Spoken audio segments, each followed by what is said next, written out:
Good evening, kings and queens, gentlemen and ladies. This is Refined Rose back with another video. Beware of those abusers who are users that ask you to add them as an authorized user on your credit card. You're just not meeting them, and within 1 to 2 months, they're telling you, hey, why don't you add me to your credit card by adding me as an authorized user, so that way you can help me build my credit so I can get that outstanding credit score like yours. And you're asking like, well, why would I need to add you to my credit card as you as an authorized user? Why don't you just go ahead and get you a secured credit card or a regular credit card and build your own credit score? This happened in my case with my sixth husband. And he said, no, I can build it faster since you have these credit cards and you have, how can I put it? Thousands of dollars available on each one of my credit cards. I have high limit credit cards. I have outstanding credit. And he said, just add me to that so I can carry those high limit credit cards that you have for its purchasing power, and it will build my credit. So I'm like, no, I don't feel comfortable adding you as an authorized user. And he kept bothering me. So I said, well, let me think about it. He let me think about it for 2 or 3 days. He pressured me for those 2 or 3 days that I was thinking about it. So I gave in and I added him as an authorized user. He assured me, he said, look, they're not going to send out a credit card. I won't even get the credit card. And if they do send out a credit card, you just keep it and I won't even use it. Guess what, y'all? They do send out a credit card.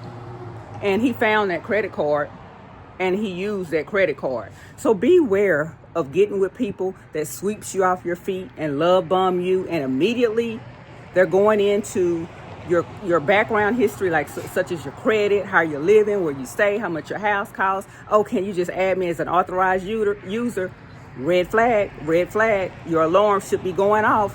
You don't have to add anybody as a user or authorized user on your credit card. Their credit should have been intact when they met you. They shouldn't be trying to date anyone or get into a relationship and they're concerned about their credit and they want to use that particular person to build up their credit score. I felt like, and I know now, that I was just being used to help build up his credit score and to help him hold up his image with a nice house, nice cars, and things like that. Most abusers, not a lot of them, some abusers, they can't really get anything on their own because their credit is bad. Now, we have some abusers that are doctors, lawyers, restaurant owners.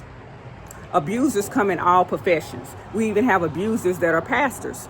Like my particular abuser was heavily into the Bible. He can quote you any scripture just about in the Bible. He had the Bible pretty much day and night. The Bible was in the bed with us when we went to sleep. The Bible was in a vehicle, and we attended church together. Just because a person claims a religion does not mean that they're spiritual, does not mean that they're a good person. They're basically spiritually bankrupt if they have to beat us, call us out of our name to make them feel better about themselves. That's what these negative demonic spirits do. They come into our relationships and they come to us and they try to ruin and destroy us because they see the God in us. They see the light in us. We built up our life to get to the point we are now. It was hard work. We worked hard. Some of us retired, like I retired from the military, just to have someone come in and ruin my credit like I let this sixth husband do.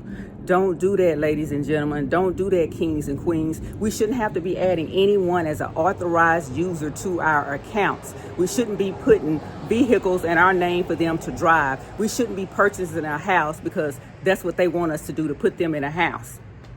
In my situation, I didn't get the choice of a house. Every house that I looked at, okay, let me tell you something. An abuser wants full control over everything. You're not entitled to your own thoughts and emotions. My abuser wanted me to buy this property. It was like 10 acres. And these people had a lot of animals inside their house, like chickens, a whole bunch of cats. The cats had kittens, and they had dogs in the house, a whole bunch of dogs. So when you open the door, you can smell the urine in the house. But this house was nice, very nice house. And so I'm like, hey, hon, I smell all his urine. As soon as the realtor unlocked the door, the smell of urine rushes and hits you in the face. And then he starts screaming at me in front of the realtor, because mind you, the realtor is his friend too. He only hang around people that's gonna co-sign his behavior. You have to check out my video that abusers hang around family and friends that's going to co-sign their behavior and they're going to be their audience. So he's yelling at me, telling me that I'm being too picky. There's something wrong with me. I think I'm better than everybody else. He went into this whole explosive attitude. So he ended up picking out the house in Turtle for isolation too as well. So be aware of getting with an abuser. You don't have any say-so in the relationship. They want you to add them as authorized users. They're taking your vehicle. They're dominating your whole life. You now no longer have a life outside that abuser. So be careful. What I say is that person, he or she, they should have worked on their credit before they got with you. That's not your responsibility to build their credit up. You just met them and they're asking you to be an authorized user and telling you that their credit is not that good, but it's okay, it can be better. I want to reach that 800 status like you're in. That's not your responsibility. And nor should we be doing it for them. That's all I have for now. Refined Rose out. Bye for now.